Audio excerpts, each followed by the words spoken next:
بسم الله الرحمن الرحیم سوره بلد شروع میشه. این سوره را به نام سوره بلد یاد میکنه. مراد از بلد هم مکه مکرمه است. الله تعظیما به این شهر نام بلد گذاشته به خاطر که این مرکز دعوت توحید الله است. ما شهری است که پیغمبر الله در اینجا بسیار اذیت‌ها دیده، رنجات دیده، رنج کشیده، برای از اینکه عقیده یکتاپرستی الله در اینجا اشاعت پیدا بکنه، گسترش پیدا بکنه. به نزد الله تبارک و تعالی شهر خیلی محترم است. از این خاطر الله سرش قسم هم یاد میکنه. واقعا مکه شهر محترم است، مرکز کانون توحید و عقیده یکتاپرستی الله است. الله در هیچ تاریخ نگذاشته که اونجا نعوذ بالله شرک شود. اگر کسی پیدا شده یک کمی، باز میبینی که شیرار الله پیدا کرده، مردمایی که واقعا خود قربان کرده و این بدعتا و رسومات از بین برده در او مرکز و دین ابراهیمی را امو رقم زنده نگاه کرده. واقعا او شهر قابل تعظیم است. الله سرش قسم هم یاد میکنه. از این خاطر سورت به نام سوره بلد یاد میکنه. 35م سورت است در نزول خود که قبل از سوره طارق و بعد از سوره قاف نازل شده. سورت مکی است. تمرکزش سر همین گپ است که انسان متوجه آیندهش بسازه که ای انسان الله چه نعمتهای عظیم و بزرگ سرت کرده و چرا تو با آینده خود آمادگی نمیگیری. درسای دیگری داره که میایه ارتباط این صورت قط ما قبل. الله تبارک و تعالی ذریعه امتحانه و آن چیزی که سبب نجات انسان است الله در ما قبل ذکر کرد. در اینجا ترغیب میده به محنت صالح. بله دنیا مکمل دار مشقت و تکلیف است، لیکن خوشا به حال او کسی که محنت و مشقت حسنه را بکشه، درای دین بکشه. و اینجا تحذیر میده از اینکه نعوذ بالله انسان تکلیف بکشه ولیکن او سیئه باشه، او را نباشه. تمرکز موضوع در اول اشاره به او تکلیف و سختی هایی که بالای پیغمبر علیه السلام آمده در او اشاره میکنه و رد میکنه، زجر میده او مردمایی که مالای خود در راههای غلط استعمال کرده در مقابل دین. الله تبارک و تعالی وارم زجر میده و تهدید میکنه و بعد از او انسان متوجه میکنه به اون نعمتی که الله در وجودش خصوصا در رویش داده که عبارت از لسان و شفتین است، که چقدر نعمت بزرگ الله تبارک و تعالی است. نعمتی که واقعا کمالات انسان توسط از این آشکارا میشه، در او توجه آدم برمیگردانه تا اینکه انسان یک کمی ماده اطاعت و شکرگزاری در وجودش پیدا شود و تیاری بگیره بر روز آخرت خود. بسم الله الرحمن الرحیم شروع میکنم به نام الله که به اندازه مهربان نهایت رحم کننده است. لا اقسم بهذا البلد، لا حاجت الى القسم، هیچ ضرورت به قسم هم نیست. و مع ذلك اقسم، امرای ازیم ما قسم یاد میکنم به این شهر. یک توجیه است، لا زاید است، اقسم بهذا البلد قسم یاد میکنم به این بلد. دو سوم توجیه که بهترین توجیه است، لا نه نه نه نه اینطور نیست که همیشه رای دشمنی را با دعوتگرا آدم بگیره، با پیغمبر بگیره. اینطور هم نیست که کل نعمتهای الله را آدم در باد فراموشی بده و هیچگاه نسبت نعمت به الله نکنه، شکرگزاری نعمت الله را نکنه. اینطور نیست. اقسم بهذا البلد قسم یاد میکنم به این شهر که مکه است. و انت حل بهذا البلد، و تو منع کرده شده بهذا البلد، دی بلد. حل اینجا به معنای چی است؟ بعزتی کردن است. و انت حل بعزتی تو کرده شده بهذا البلد، دی شهر. مثل که در سوره مائده ولا تحل شعائر الله، شما بعزتی نکنی شعائر الله را. اینجا من تحل بعزتی تو کرده شده پیغمبر علیه السلام بهذا البلد، دی شهر. این شهر مقدس، این شهری که باید اجنه و گناه صورت نگیره، ولی تو واری انسان دلسوز و دعوتگری بر حق این مردم بعزتی تا کرده. پس اینجا این شهری تر باقی نمیمانه. الله یک روز در دست تو داده رایسته. یک ترجمه. و انت حل، دو معنی، تو حلال میشی، یعنی جنگ کردن در این شهر برات حلال میشه. دمی شهر روز فرا میرسه که ساعتایی برای تو حلال میشه جنگ کردن. سال 8 هجری در فتح مکه برای پیغمبر علیه السلام چند ساعت امی جنگ کردن در مکه برش حلال شد. دو ترجمه. سوم، و انت حل، یقینا تو پایین شونده استی، باز آمدن استی با وصفی که قوم تو را از این شهر میکشه. این نمیگذارته که در اینجا دعوت توحید بدی، خامخا تو باز آمدن استی، پایین شونده استی در این شهر. در این شهر باز میای الله تبارک و تعالی تو را میاره. و والد و ما ولد، قسم به پدر و مادر و ما ولد و به اولادش قسم. این سلسله انسانی، نسل انسانی، الله تبارک و تعالی سرش قسم یاد میکنه، اشاره میکنه که انسان و اولاد انسان کلش قابل شرافت است. چرا؟ الله دنیا را پیدا کرده برای امزیا تا که یا عبادت الله تبارک و تعالی را بکنه. انسان عزت داره، حیثیت داره، لیکن به شرطی که حیثیت خود بفهمه، درک بکنه که من چی مسئولیت دارم، برای چی آمدم. و والدین، قسم به والد که آدم علیه السلام و ما ولد، هر قدر اولادایی که آینده پیدا شده. از این خاطر آدم علیه السلام که سرچشمه و آغاز سلسله انسانیت است، الله سرش قسم یاد میکنه. چرا محترم است به نزد الله؟ به خاطر که اول شخصی است که خلافت الله را، یعنی نافذ کردن احکام الله را در روی زمین میکنه، از او خاطر قسم یاد میکنه. یا مراد از والد هر پدر و مادر است و تمام اولادا است. چرا الله سر از قسم یاد میکنه؟ اولادا در دنیا آمدن و سلسله زندگی شروع شدن، این بسیار عمر طولانی کار داره، یکی، و دوم مشقت و تکلیف کار داره. اولاد در شکم مادر پیدا شدن، بعد از او تولدش در دنیا، بعد از او کلان شدنش در دنیا، اما کمال در تکلیف و مشقت است. الله در این قسم یاد میکنه با ما. بعد از او میگه که لقد خلقنا الانسان فی کبد. این قسم ها را میخوره. جواب قسم است که الله میگه انسان ما در تکلیف پیدا کردیم. تکلیف همیشه قرین حال انسان است و مکمل لازم زندگی انسان است. هیچ انسان در زندگی خود نیست که او تکلیف نداشته باشه. همین دنیای زرق و برق امروزی که ما و شما مشاهده میکنیم، شما ببینید بسیار تکلیف و مشقت میکشه و برای حفظ جان خود متحمل چقدر خسارات میشه، صرف به این خاطر که ما در اونجا به امن بمانیم. ولی امروز الحمدلله صحنه زندگی از یاد حد رسیده که به مجرد باد پیدا میشه و کلکین سختتر پیش میکنه، درز میکنه، یک چیسته نعره مرگ سر از یا تیر میشه. در کل جهان از دست ترس و رعب امی مسلمان ها و در این حالت هم است و آرام فکر نکنی. الله زندگی دنیا را به مشقت پیدا کرده. از یک طرف الله قسم به شهر و باز آمدن پیغمبر علیه السلام و به چیسته پدر و مادر و اولاد خورده. این را به خاطر ازی میگه که یا کلش به تکلیف بوده. دعوت پیغمبر در مکه به تکلیف، پس آمدن پیغمبر در مکه و کامیاب شدنش به تکلیف، اولاد آوردن به تکلیف، کلان کردن و خانواده جور کردن به تکلیف.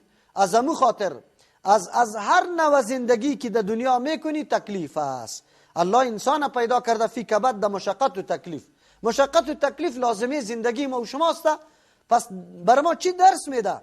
مشقت و تکلیف تو را وادار نکنه که نعوذ بالله الله را فراموش بکنی یا راه غلط در پیش بگیری. نعوذ بالله. کاد الفقر ان یکون کفرا، قریب بود فقر قریب است که کفر شوه. نعوذ بالله. بعضی مردما که وقت خود در تنگنای زندگی میبینه، باز اسلام نعوذ بالله رخصت میده، ودا میگه، امو طرف اختیار میکنه. امروز مردمای خیلی زیاد ما میبینیم که با اسلام هیچ سر و کاری نداره، فقط داد ازی میزنه که نعوذ بالله دموکراسی باشه و ما زندگی آرام بکنیم. سر و صدای تلویزیون و رادیو مکمل اینمی گپاست، ولی قرآن بر ما میگه که فکرتان باشه دنیا به تکلیف است. اگر یک آدم نصرانی شوه از اینجا حرکت بکنه در ایتالیا و آلمان، انشالله که زندگیش به تکلیف نیسته. قطعا تکلیف قطعش قرین است. خو چه خوش که تکلیف برای چی باشه؟ دین باشه، در خدمت دین باشه، در چوکات دین باشه و زیر فرمان الله تبارک و تعالی باشه. وگرنه این تکلیف ها هسته. دور زندگی یک کسی را به ناز و نعمت اینطور فکر نکنی که او تکلیف نداره و تکلیف های خیلی زیاد داره. امروز مردمایی که در مراتب بلند افغانستان قرار داره و از ما کده بسیار به تکلیف است. تو آزاد در تشناب رفته میتونی، خود جناب آزاد در تشناب هم رفته نمیتونه. کل زندگی به تکلیف است، کلش. که وقتی به تکلیف است بر ما درس هم داد.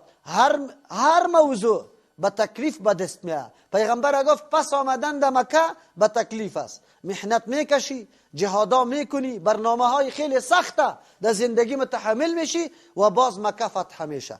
اولاد خانواده ساختنم اینطور گپی عادی نیسته. برای ما درس میده. ما یک کتله جماعتی که به اساس عقیده قرآن و حدیث زندگی بکنه، این گپی عادی نیست که با یک ترجمه و دو ترجمه کل مردم جور شوه. این گپی است که یک سلسله محنت کار داره، تکلیف و مشقت کار داره، مبارزه را کار داره. این گپ عادی نیست. سالها مردم قائل به عظمت دیگه چیزاست، تا که عظمت الله را در قلب از او جا میدی، این برای خود وقت کار داره. از همون خاطر ما بار میگم در یک ترجمه آدم موحد قوی نمیشه تا که 10 ترجمه نکنه. 10 مرتبه قرآن ترجمه کو، بعد از عظمت الله تبارک و تعالی در قلب انسان جا میگیره. بازی قدر پخته میشی که هیچ نوع شک و شبهه در قلب درا نمیده. البته پیدا میشه بعضی را الله تبارک و تعالی در یک ترجمه در مو مرحله میرسانه که عقیده محکم و پخته را پیدا میکنه. خب بعضی اوقات خود ما با یک ترجمه واقعا موحد واقعی نشدیم، تا که بار ترجمه نکردیم، قرآن مطالعه نکردیم. الله توفیق بده، قرآن برای ما درس میده که محکم شدن سر عقیده حق ای برای خود تکلیف کار داره و زندگی مکمل به تکلیف است. از او خاطر انسان احساس بیگانگی نکنه، ناامیدی نکنه و اینطور فکر نکو که ما باید طرفی زندگی راحت برم. نه، راحت در زندگی انسان نیست.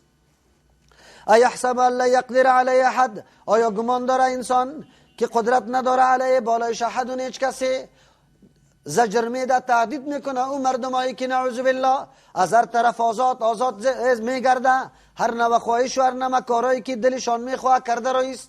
الله به اینطور مردم تهدید میکنه که یحسب ان لا یقدر، آیا گمان داره که یا قدرت نداره بالایش احد هیچ کس؟ هر برنامه را که دلشان میخواه امور انجام میده.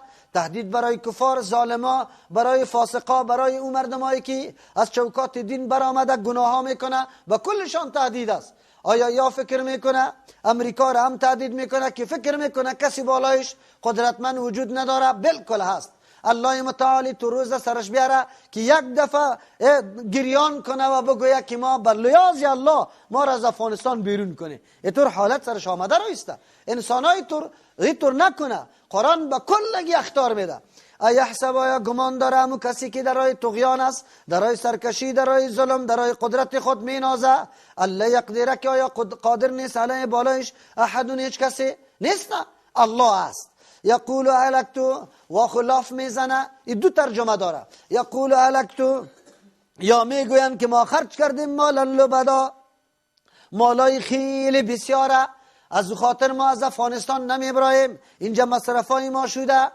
ایحسب ان لم یره احد، آیا گمان میکنه که کسی را ندیده که چقدر مال مصرف کردی؟ خود دست بسر انشاءالله. ناامید و محروم از این وطن خواد که لشکری تکشیدی و هیچ چیز هم در دستت نامده باشه.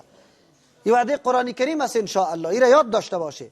یک ترجمه. دوم، یقول هلکتو، مردمایی که مخالفت دین میکنه و میگویند که ما خرج کردیم مال لبدا، مالای بسیاره، پی در پی در مخالفت دین، به خاطری که نشر و اشاعت دین نشوه. الله میگه یحسب ان لم یره احد، آیا گمان داره که هیچ کسی او را ندیده؟ تو که در مقابل دین قدر مالایت مصرف میکنی، الله تو را ندیده؟ اینطور رسوایت بکنه، اینطور محروم کنه که در مقصد و هدفت نرسی. مشرکین هم اینطور بود، مالای خیلی زیاد در مقابل پیغمبر مصرف کرد، لیکن در آمال و آرزوی خود رسیدن؟ نه. امیر رقم آمال و آرزو کفت دل در قلبشان باقی ماند و الله اسلام گسترش داد، اسلام ترقی داد. امروز بسیار مردم ها نقشه ها میکشه، مالا مصرف میکنه که عقیده حق در بین مردم گسترش پیدا نکنه، ولی الله تبارک و تعالی اینطور گسترش بدشه که هیچ نفهمه. یک روز بیبی که بچه خودش در خانه خودش موحد از قطش جنجال داره. قطش چی داره بگه؟ جنجال داره. در وظیفهش جنجال داره، در مالش جنجال داره، در دکان جنجال داره. الحمدلله اینطور کسا پیدا شده قطع برادرها در دکان جنجال داره که شما این عمل به این خریدار این معرفی کردی مال اصلی، خو مال اصل نیسته. تا این اندازه که میگه خیرگری کارا را شما میکنه، ما و شما با هم جدا میشیم بیادرها. ما خو الحمدلله قرآن خواندیم، حدیث خواندیم، الله رزق حلال برام مقرر کرده. من نمیخوایم رزق حرام بخورم. تا این اندازه را این درسای قرآن است، خود به خود انشاءالله این گپا پخش بشه. سوم ترجمه، یقول هلکت مالا لبدا، بعضی مردم ها میگه ما خو مالای خیلی زیاد خرج کردم، چرا بترسم از آخرت؟ مثل که حال یک تعداد مسلمانای ما میگه من خو هر روز ختم قرآن گرفته بودم، در اونجا کارتا را توضیح میکردم، یک پنجشنبه خطا نبود. الله میگه مالا را خو مصرف کردی، ایحسب ان لم یره احد، آیا گمان داره که هیچ کسی را ندیده که مالا برای چی مصرف کردی؟ برای محبت قرآن. واقعا که تو امروز قرآن رابطه داشتی؟ اگر رابطه می داشتی قرآن خودیتام، زنیتام، دختریتام، بچه‌تام، اولادایتام کلگیتان یاد می گرفتی. اگر عقیده محبت با قرآن می داشتی، مطلب و مقصد قرآن خام یاد می داشتی، سیدیای ترجمه قرآن قطعه می بوده روز می شنیدی، مطابق از اون عمل می کردی. لیکن این مالا را به این خاطر مصرف کردی که جناب آجیا صاحبای هم صاحب ای چی اسباب و سامانی که نو گرفته ای دایی انواری های خیلی مزین او را چینده ای را ببینه، قالینای نو گرفتگی تا ببینه، اونجا تاکوی نوی تا ببینه، اونجا حوض او بازی تا ببینه، اونجا زینه های فرشوده تا ببینه. اینی خاطری مالا را مصرف کرده ای، ای را الله دیده. الم نجعل له عینین، آیا نگردانیدیم برای از یا نافریدم لهم برای از یا عینین دو چشم و لسانا زبان و شفتین اردو لب و هدیناه النجدین، ما هدایت کردیم برش النجدین دوراره چشم، نعمت چشم. آیا نمیبینه؟ آیا نیافریدیم برای از دو چشم یک نظر که انسان میکنه لحظه چقدر مسافه را تو دیدید میاری، هر روز چقدر نظر میکنی. اگر ای به پول می بود در مقابلش عوض میدادی چقدر بود؟ عینک که محض یک شب برات کلان میکنه، با چی اندازه برات جور میکنه و تو عاجزی برش میکنی که شی برات کلان میشه. آیا او چشمی که خود به خود پرت میشه یا عینک پرت نمیتونی؟ عینک فقط در چشمی تاست خیر و خلاص. این چشم تو در یک دقیقه چقدر پلک باز میشه بالا میشه. تو این بی این نعمت بزرگ الله را شکرگزاری، یک نعمت الله را آدم کرده میتونه؟ بگوی تنها فقط برای چشم الله عوض مقرر میکرد که یک نظر چشم که شما میکنه امیره ای با پول باشه. آیا کل عمره که ما خواری و زحمت میکردیم پیداگری میکردیم امیره پوره کرده میتونستیم؟ یک. دوم الم نجعل له عینین، آیا نگردانیدیم برای از دو چشم؟ با کدام وضعیت چشم پیدا کردیم؟ چی رقم کاسه در کجایی را جای دادیم؟ در کدام جای بالا؟ او هم در چی چقوری که روی آدم بیفته و چشم اوگار نشوه، میجه را برش پیدا کرده، پلک پیدا کرده، ابرو را پیدا کرده، عرق نمانه که سری چی؟ بگوی چشم بیا با مجردی که یک چیز متوجه میشه کلپ پلک چشم پرت میکنه. همین کارهای اتوماتیک کی میکنه؟ یک کامره که ثبت میکنه، شما ببینید که او چقدر ثبت با بالتی و با نیروی گپا ضرورت داره و اوی تو رام نمیکنه که خود تو میگیری او را تا بالا میکنی، ولی چشم بیبی یک کامره فقط در جایی که در ساحش است امور عکاسی کرده میتونه. چشمی تو چقدر جاها را عکاسی میکنه، در آن واحد هر طرف میگردانی گردیده میشه. اگر با یک ساختمان چشم و با او لطافت‌ها و باریکی هایی که الله در چشم گذاشته انسان توجه بکنه درک میکنه قدرت عظمت الله تبارک و تعالی را. امروز با وصفی که وسایل جدید کشف شده سر یک موضوع چشم که هر قدر تحقیق میکنه او مفاداتی را او وضعیتایی را که الله برای ساختمان چشم داده نمیتونه امروز با مثل چشم انسان دنیا با وصف پیشرفتش با مثل چشم انسان چشم جور بکنه. میتونه؟ نمیتونه. پس انسان چرا فراموش میکنه این نعمتهای الله را؟ چرا درک نمیکنه قدرت الله را؟ پس چطور انکار میکنه زنده شدن بعد از مرگ؟ قطعا بعد انکار نکنه، بالکل الله را بشناسه و شناخت الله تقاضا از این میکنه که زندگی انسانی را اختیار کنه برای خود و به مو هدفی که الله پیدا کرده امو طرف روان شوه. و لسانا و شفتین، آیا نیافریدیم برای از زبانه تکلم میکنم ما به مجردی که امو کلمه در ذهنم میاد او این زبان او را مکمل ادا میکنه. این کار کی میکنه؟ ببینی یک زبان تعبیرات متنوع چقدر همین زبان است الله برات پیدا کرده و تو این را استعمال کرده رایسته. آله انتقال علوم از یکی به دیگه مفکوره ها را ظاهر میکنه مکمل. چیزی که در درون داری او را توسط زبان ظاهر میکنی. در حقیقت زبان یکی از جمله آله بزرگ برای انتقال علوم و افکار چی؟ بگو یک جهان به جهان دیگه، یک عصر به عصر بگو دیگه. پس آیا در این نظر نمیکنه قدرت الله را مشاهده نمیکنه؟ این زبان الله چطور در بین کام پیدا کرده، همیشه مرطوب است، خشک نمیشه. باز لبه ها را الله پیدا کرده که محکم معاونت در چی میکنه؟ در ادای حروف. و همچنان امی اگر نعوذ بالله الله لبه پیدا نمیکرد دهن امی ترواز میبود، چقدر چی میشد؟ آدم بد شکل، زیبایی مکمل از بین میرفت. الله تبارک و تعالی شفتین هم پیدا کرده. واقعا که در وضعیت ساختمانی هر عضو انسان فکر بکنه، به انواع نشانه های قدرت الله تبارک و تعالی را مشاهده میکنه و انسان مجبور میشه که به الله تسلیم شوه و بگویه که یا الله یک وجودی مرا مجموعه اسرار عالم جور کرده ای. مجموعه اسرار عالم، یک وجودی خدا در یک عضو خود که ما بیاندیشم فکر بکنم نمیتونم که کل اسرار و کل مصلحتایش درک کرده بتانم. آیا انسان همی قدر فکر نداره؟ توجه نمیکنه؟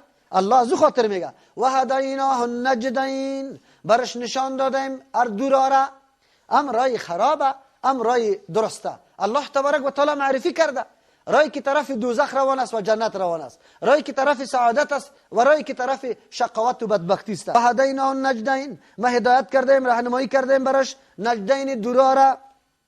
فلقتحم العقبه، الله میگه پسی بالا نشد، نگذشت العقبه، به گذرگاه سخت. عقبه امو تپه بلند، تپه های بلند که در بینشان راه رفته باشه او را به نام عقبه یاد میکنه.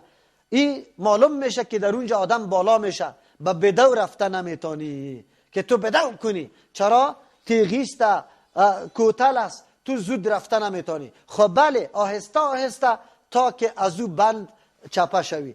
قرآن کریم اشاره به این میکنه که عقبه را طی نکنی تو نمیتونی بس رای سعادت خود پیدا بکنی. و عقبه چیست؟ قرآن اینجا خودش برای ما معرفی میکنه. فلقتحم العقبه، نگذشتی بالای عقبه یعنی گذرگاه سخت. و ما ادراک، چی چیز تو را دانانده پیغمبر علیه السلام؟ مل عقبه، تو که چیست همون گذرگاه سخت؟ فک رقبه، گذرگاه سخت آزاد کردن گردن است. او اطعام، یا طعام دادن است، فی یوم، در روزی که ذی مسغبه، در یک روز ذی مسغبه به گرسنه. یتیمن که یتیم باشه، ذا مقربه که صاحب رشته تام باشه. او مسکینن، یا محتاج باشه، ذا متربه که خیلی خاکسار است. صاحب خاک است یعنی خاکسار است. ثم کان من الذین آمنوا، باز شو از جمله کسانی که ایمان قرآنی داره و نه تنها به ایمان اکتفا نکرده و تواصوا وصیت کرده به یکی دیگه خود بالصبر، به صبر و استقامت، و تواصوا بالمرحمه، و یکی دیگه خودت وصیت کرده به شفقت و مهربانی. اونو کارا را کرده باشه، آل گذرگاه سخت پیموده و از اونجا گذر کرده گذشته. قرآن اینجا میگه که انسان خو ما راهنمایی کردم لیکن از عقبه تیر نشد، پیش رویش یک تپه سختی بلند آمد، این انسان از او نگذشت، بعد از او میگذشت. اونمو تپه سخت کدام است؟ ایمان است، توصیه به صبر و مرحمت است و بعد از او اعمالی است که در مقابل یتیم و مسکین باز اینجا انجام داده میشه. الله میگه این کار نکرد. اولش فک رقبه است، آزاد کردن گردن. رقبه گردن میگه، مراد از پیشش غلام کنیز که اسیر در جنگ گرفته میشه، امیر مسلمان ها او را حکم غلام بودن و کنیز بودن میکنه و تا وقتی که بادارشان آزاد نکنه امو رقم فروختن و چیست خرید و فروش درشان میباشه. مراد از رقبه یا اوسته.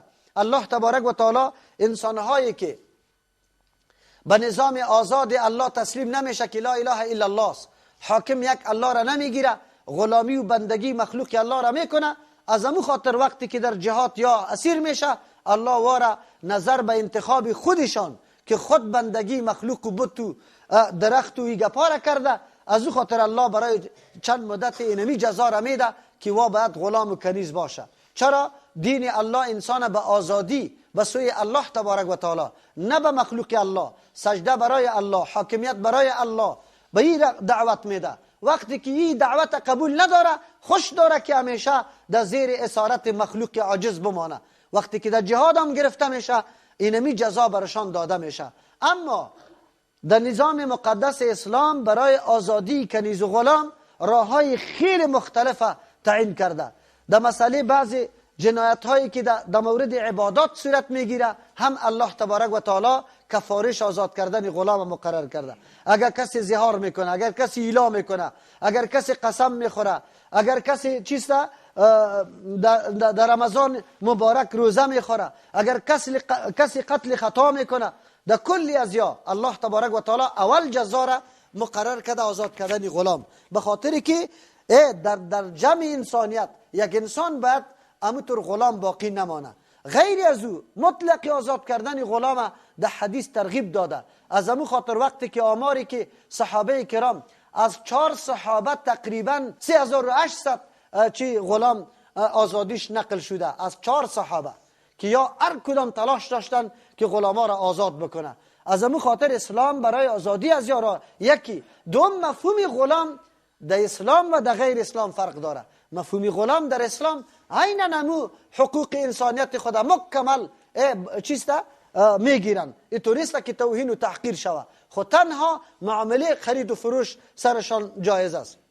اما در دیگر نظریات و مفکوره ها غلام یا کنیز حتی که مزدورم مزدور نام سرش مانده میشه بسیار حقیر و چی میباشه بگه توهین میشه. حالی در دنیای امی پیشرفته و دموکرات که شما میبینه یک اجنبی که محضی از مملکت دیگه در اونجا رفته قابل قدر و احترام نیستی، بلکه تو چی میشی بگه مذمت میشی، تحقیر میشی، توهین میشی، ایج به نظر انسانی بری تو سعی نمیکنه. چه جای از که تو مزدور شوی و نامت غلام مانده شوه. او خب بسیار مهم است. اما در اسلام میگه پا نیسته. اول اینجا آزاد کردن غلام یام ترغیب است که غلام آزاد میکنه. از عقبه تیر شدن معنیش چیست که غلام آزاد کنی.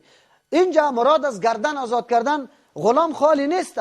بعضی اوقات آزاد کردن گردنا اولاد تعلیم دادن است. کسایی که جاهل است مثل که مکمل دست و پایش بسته کرده باشی، زمانی که علم فرا میگیره مثل که آزادی را برش داده باشی. از او خاطر آلی در دیار ما و در عصر و تاریخ ما آزاد کردن غلامی نمیسته که یک فرد ما در وطن ما جاهل باقی نمانه، کل اهل تعلیم شوه. البته مراد از تعلیم واقعی دینی که الله و رسول الله را بشناسه. کاش که در این مورد مردم اقدام بکنه و از عقبه بگذره. مالدارای ما که مالای خدا در جای مصرف میکنه در این طور جای مصرف کنه.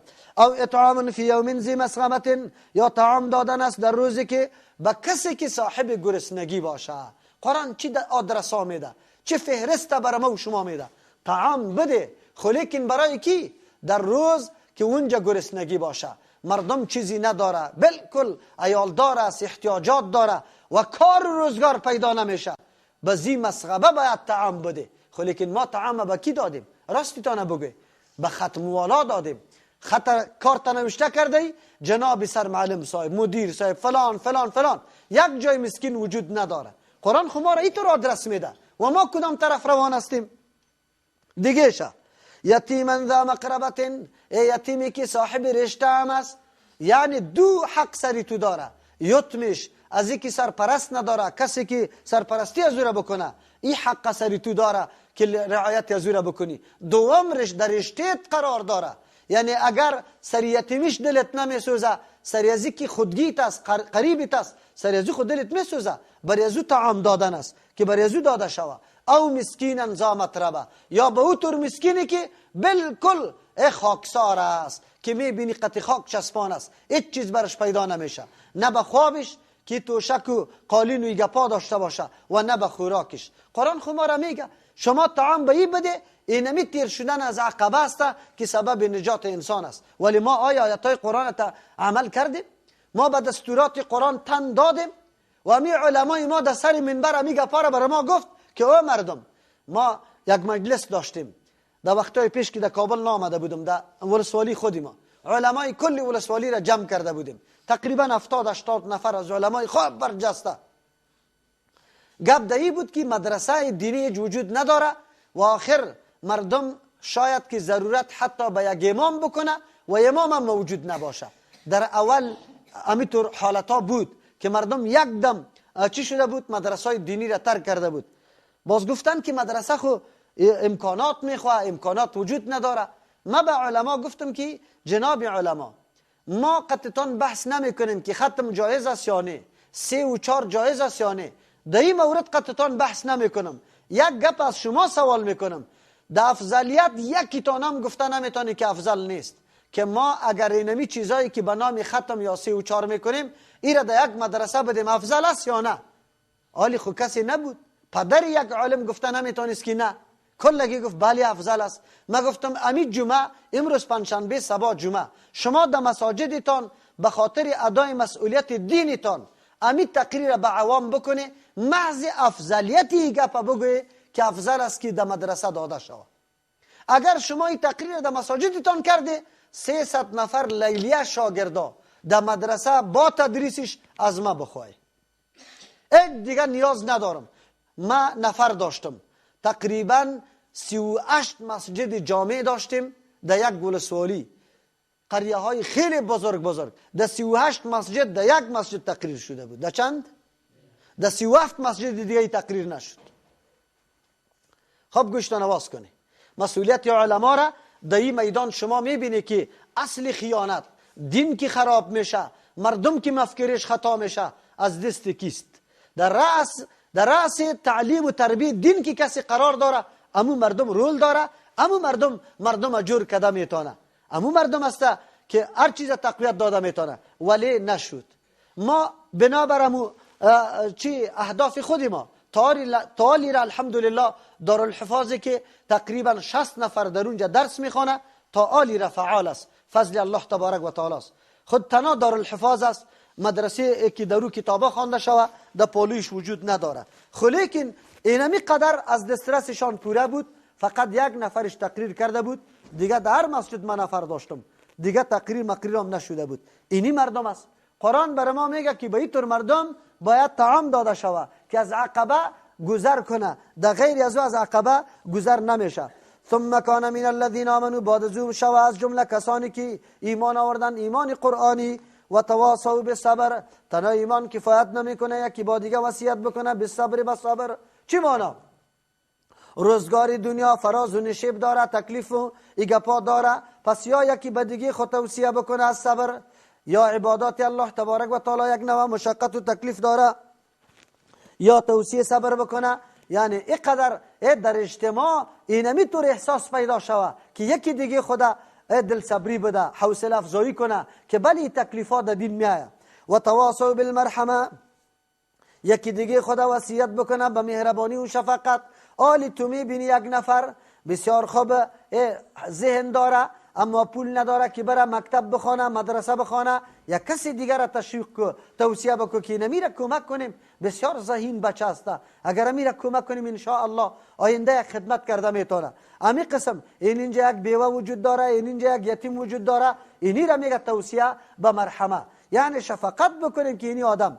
یکی از جمله توصیه ها به مرحمه این نیسته که هرگاه کسی را میبینیم که در عقیده خلاف است، آلی دیگه برادری خدا وصیت به رحمت میکنیم، یعنی او را میگیم که اینی برادری ما عقیده خوب نداره، چطور میتونیم که را یک روز بشانیم، وقتش مذاکره بکنیم از عقیده حق. دوستی بهتری از این کیست؟ فلانی. بیا امورم قطع خود میگیریم، قطع از یک مجلس در یک فضای خیلی محبت آمیز آغاز میکنیم که امی آدم عقیدهش دور شود، خصوصا که در سن رشتفیدی است و قریب گور است، باید غمی ازی خورده شود. اینی را میگه مؤمن واقعی که عقبه را گذر کرده. اولئک اصحاب المیمنه، مردم ها صاحبای میمنه است، یعنی در طرف راست میروان که جنت است، یا اعمال نامهشان دست راستشان داده میشه، یک مانا. یا اصحاب المیمنه، صاحبان حصه بسیار با برکت است. میمنه برکت میگه، یا صاحبای برکت است که در دنیا همچو زندگی را تیر کرده، یعنی غم و درد مردم خورده. والذین کفروا، کسانی که انکار میکنه فرامین الله تبارک و تعالی را یا دلایل توحید الله را، به آیاتنا به احکام ما انکار میکنه، هم اصحاب المشأمه، یا صاحبای شوم هستند، یعنی که یا خیر و برکت دیشان نیست، یا استکی، یا صاحبای اعمال نامه بد است که اعمال نامه بد و شوم در دستشان داده میشه. علیهم نار مؤصده، بالایشان آتش است، مؤصدتون که سرپوش کرده شده، بند کرده شده است، یعنی همیشه دو از او برآمدن نمیتونه و چیست دو سوخته رایسته. الله نگاه کنه ما را. سبحان ربك رب العزة عما يصفون وسلام على المرسلين والحمد لله رب العالمين.